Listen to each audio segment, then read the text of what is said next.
Hello ಮಕ್ಕಳೇ, ನಾವು last ವಿಡಿಯೋದಲ್ಲಿ ಮೊಳಕೆ ಕಾಳುಗಳು ಸಸ್ಯದ ಯಾವ್ಯಾವ ಭಾಗಗಳನ್ನ ತಿನ್ಬೋದು ಮತ್ತು ಜೇನು ಇದ್ರ ಬಗ್ಗೆ ಎಲ್ಲ ತಿಳ್ಕೊಂಡಿದ್ವಿ. ಇವತ್ತು ಅದರ ಮುಂದಿನ ಪಾಠನ ನೋಡೋಣ. 1.5 ಪ್ರಾಣಿಗಳು ಏನನ್ನು ತಿನ್ನುತ್ತವೆ?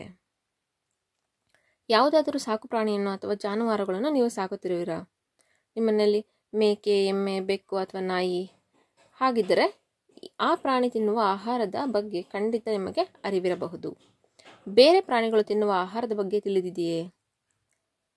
ಈಗ ನಿಮ್ಮ ಮನೆಯಲ್ಲಿ ಏನಾದರೂ ಸಾಕ್ತಾ ಇದ್ದೀರಾ ಅಂದರೆ, ಕೆಲವ್ರ ಮನೇಲಿ ಹಸು ಸಾಕ್ತಾರೆ, ಕೆಲವ್ರ ಮನೇಲಿ ನಾಯಿ ಬೆಕ್ಕುಗಳಿರ್ತವೆ, ಕೆಲವ್ರ ಮನೇಲಿ ಮೇಕೆ ಅಥವಾ ಕುರಿಗಳಿರ್ತವೆ, ಕೆಲವ್ರ ಮನೇಲಿ ಮೊಲಗಳನ್ನ ಸಾಕಿರ್ತಾರೆ.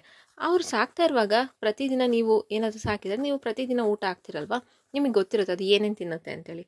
ಫಾರ್ ಎಕ್ಸಾಂಪಲ್, ಈಗ ಮನೇಲಿ ಹಸು ಸಾಕಿದ್ದಾರೆ ಅಂದರೆ ಅದಕ್ಕೆ ಹುಲ್ಲು ಹಾಕಬೇಕು, ಅದು ಹುಲ್ಲು ತಿನ್ನುತ್ತೆ, ಮತ್ತು ನೀರು ಕುಡಿಯುತ್ತೆ, ಮತ್ತು ಅದಕ್ಕೇನಾದರೂ ಬೇರೆ ಮನೇಲಿ ಏನಾದರೂ ಸ್ವಲ್ಪ ಮಿಕ್ಕಿರೋಂಥ ಆಹಾರ ಪದಾರ್ಥಗಳಿದ್ರೆ ಅವನು ಕೂಡ ಹಾಕಿದರೆ ಅದನ್ನು ತಿನ್ನುತ್ತಲ್ವಾ.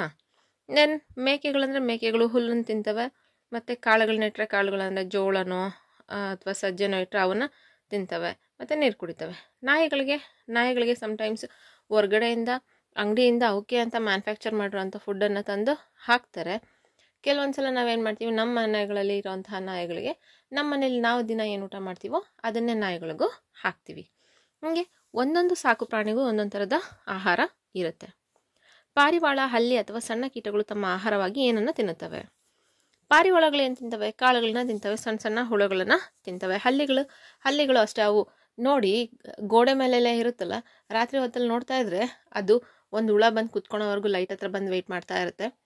ಹುಳ ಬಂದ ತಕ್ಷಣ ಏನು ಮಾಡುತ್ತೆ ಹೇಳಿ, ಬಟ್ ನಂಗೆ ನಾಲ್ಗೆ ಚಾಚಿ ಇಟ್ಕೊಂಡ್ಬಿಡುತ್ತಲ್ವಾ. ಸೊ ಯಾಕಂದರೆ ಅದು ಅದರ ಆಹಾರ. ಸೊ ಹೀಗೆ ಒಂದೊಂದು ಜೀವಿಯು ಕೂಡ ಒಂದೊಂದು ರೀತಿಯ ಆಹಾರಗಳನ್ನು ತಿನ್ನುತ್ತೆ. ಇಲ್ಲೊಂದು ಚಿತ್ರ ಕೊಟ್ಟಿದ್ದಾರೆ ನೋಡಿ, ಚಿತ್ರ 1.8. ಅಳಿಲು ಬೀಜಗಳನ್ನು ತಿನ್ನುತ್ತಿರೋದು. ಅಳಿಲು ಗೊತ್ತಲ್ವಾ, ಎಲ್ಲರೂ ನೋಡಿದ್ದೀರಾ, ಸ್ಕ್ವಿರಲ್. ಆ ಅಳಿಲು ಬೀಜಗಳನ್ನ ತಿನ್ನುತ್ತೆ. ಚಟುವಟಿಕೆ 6. ಕೋಷ್ಟಕ 1.5ರಲ್ಲಿ ವಿವಿಧ ಪ್ರಾಣಿಗಳನ್ನು ಪಟ್ಟಿ ಮಾಡಿದೆ. ಅವುಗಳಲ್ಲಿ ಕೆಲವು ಪ್ರಾಣಿಗಳು ಯಾವ ರೀತಿಯ ಆಹಾರ ತಿನ್ನುತ್ತವೆ ಎಂಬುದನ್ನು ಸಹ ನೀಡಲಾಗಿದೆ. ಕೋಷ್ಟಕದಲ್ಲಿ ಬಿಟ್ಟ ಸ್ಥಳಗಳನ್ನು ತುಂಬಿ. ಇಲ್ಲೊಂದು ಕೋಷ್ಟಕ ಕೊಟ್ಟಿದ್ದಾರೆ.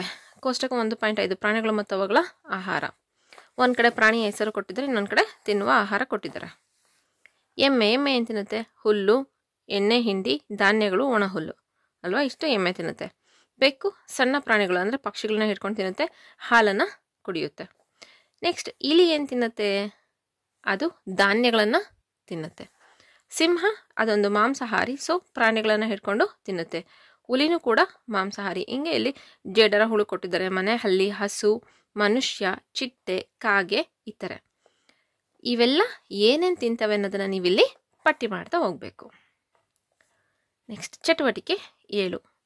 ಕೋಷ್ಟಕ 1.5 ಮತ್ತೊಮ್ಮೆ ಗಮನಿಸಿ. ಇಲ್ಲಿ ಕೊಟ್ಟಿದ್ರಲ್ಲ, ಮೊದಲೇ ಕೋಷ್ಟಕ ಕೊಟ್ಟಿದ್ರಲ್ಲ, ಅದನ್ನು ಮತ್ತೊಮ್ಮೆ ಗಮನಿಸಿ. ಕೋಷ್ಟಕದಲ್ಲಿ ನಮೂದಿಸಿದ ಪ್ರಾಣಿಗಳನ್ನು ಕೆಳಕಂಡಂತೆ ಗುಂಪು ಮಾಡಿ. ಯಾವ ಥರ ಗುಂಪು ಮಾಡಬೇಕಂದ್ರೆ, ಸಸ್ಯಗಳು ಮತ್ತು ಸಸ್ಯ ಉತ್ಪನ್ನಗಳನ್ನು ಮಾತ್ರ ತಿನ್ನುವ ಪ್ರಾಣಿಗಳನ್ನು ಗುಂಪು ಒಂದರಲ್ಲಿ ಸೇರಿಸಿ. ಇವುಗಳನ್ನು ಸಸ್ಯಾಹಾರಿಗಳು ಎನ್ನುವರು. ಅಂದರೆ ಕೇವಲ ಸಸ್ಯಗಳನ್ನು ಮಾತ್ರ, ಅಂದರೆ ಸಸ್ಯದಿಂದ ಬರುವ ಉತ್ಪನ್ನಗಳಾಗಲಿ ಅಥವಾ ಸಸ್ಯಗಳನ್ನು ಮಾತ್ರ ತಿಂದು ಬದುಕುವಂತಹ ಜೀವಿಗಳಿಗೆ ನಾವೇನಂತ ಕರಿತೀವಿ? ಸಸ್ಯಾಹಾರಿಗಳು ಅಂತ ಕರಿತೀವಿ.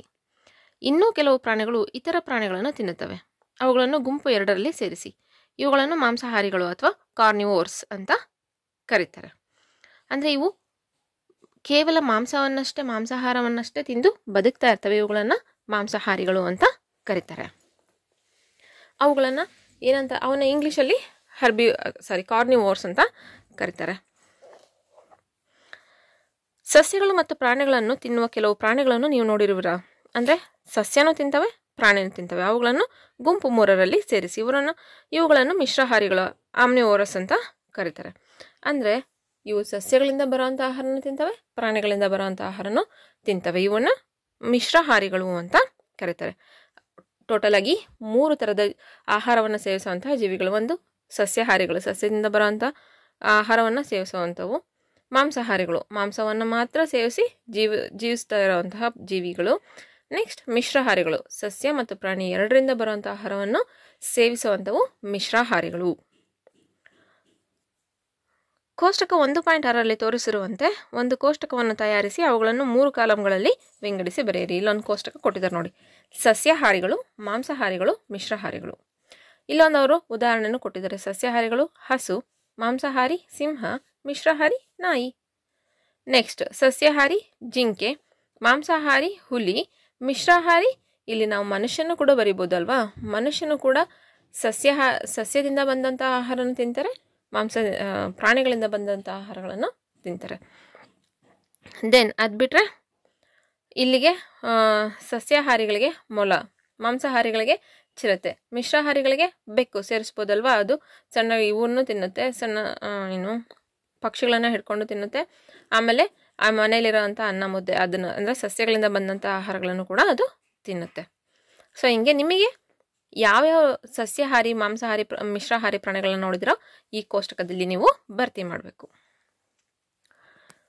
ಕೋಷ್ಟಕ 1.6 ಭರ್ತಿ ಮಾಡುವಾಗ ಮನುಷ್ಯರನ್ನು ಯಾವ ಗುಂಪಿಗೆ ಸೇರಿಸುತ್ತೀರಿ ಎಂಬುದನ್ನು ತಿಳಿಯಲು ಪಹೇಲಿ ಬಯಸುವಳು ಅಲ್ವಾ. ಮನುಷ್ಯರನ್ನ ಯಾವ ಗುಂಪಿಗೆ ಸೇರಿಸ್ಬೇಕಂತೇಳಿ ಪಹೇಲಿ ಯೋಚನೆ ಮಾಡ್ತಾ ಇದ್ದಲ್ಲ.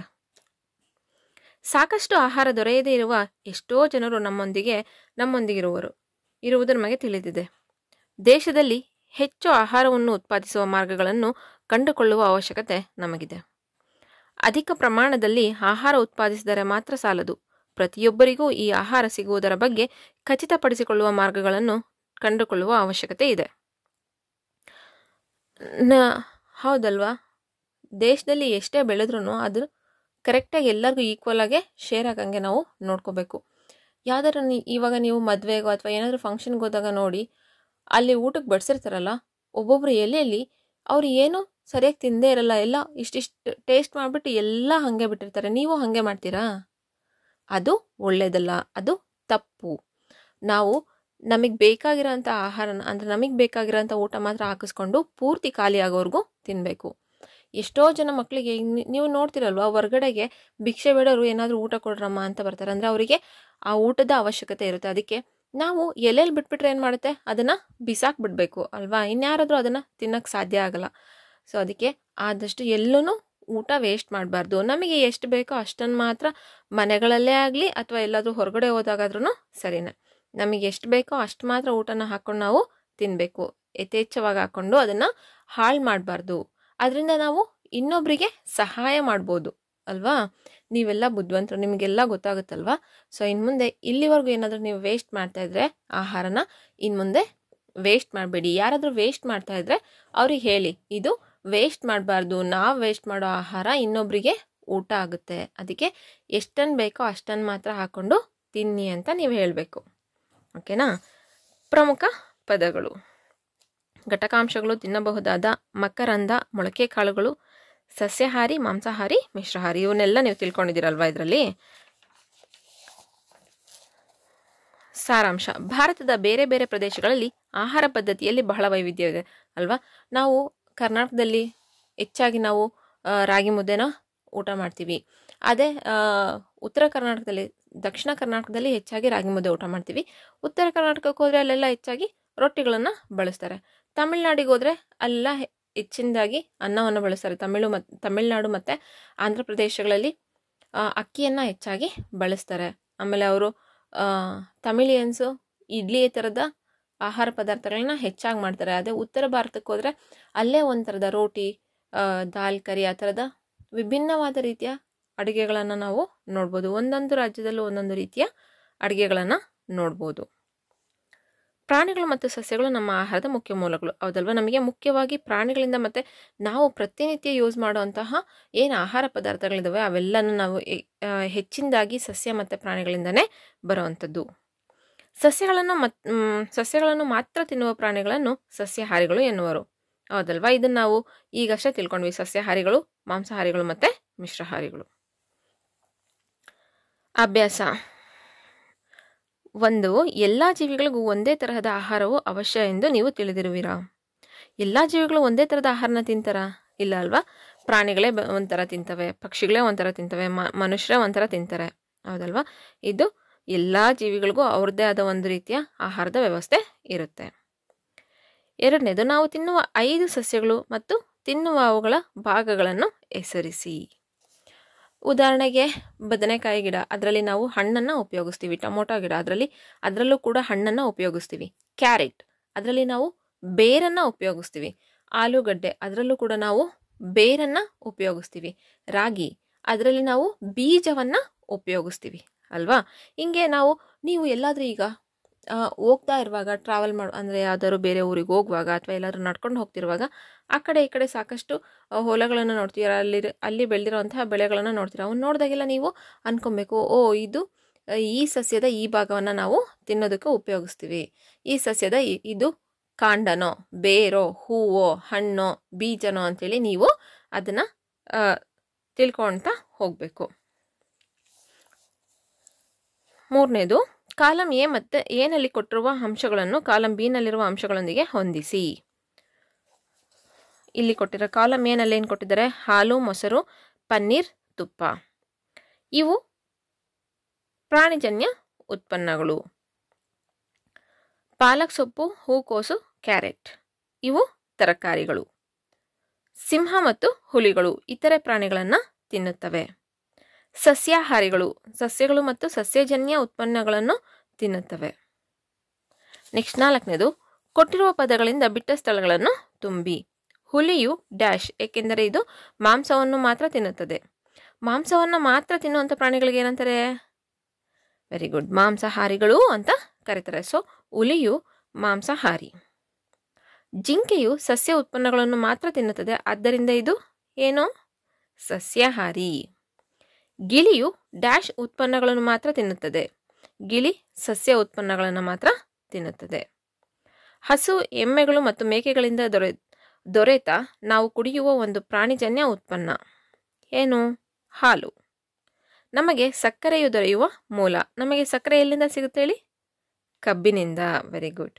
ಸೊ ಇಲ್ಲಿ ಕಬ್ಬು. ಇಷ್ಟೊತ್ತು ಮಾಡಿದ್ದು ನಿಮಗೆ ಅರ್ಥ ಆಗಿದೆ ಅಂದ್ಕೊಳ್ತೀನಿ. ನಿಮಗೆ ಬೇರೆ ಯಾವ್ದಾದ್ರು ಪಾಠ ಬೇಕು, ಇಮಿಡಿಯೇಟಾಗಿ ಹಾಕಬೇಕಂದ್ರೆ ನನಗೆ ಕಮೆಂಟ್ ಮಾಡಿ. Thank you.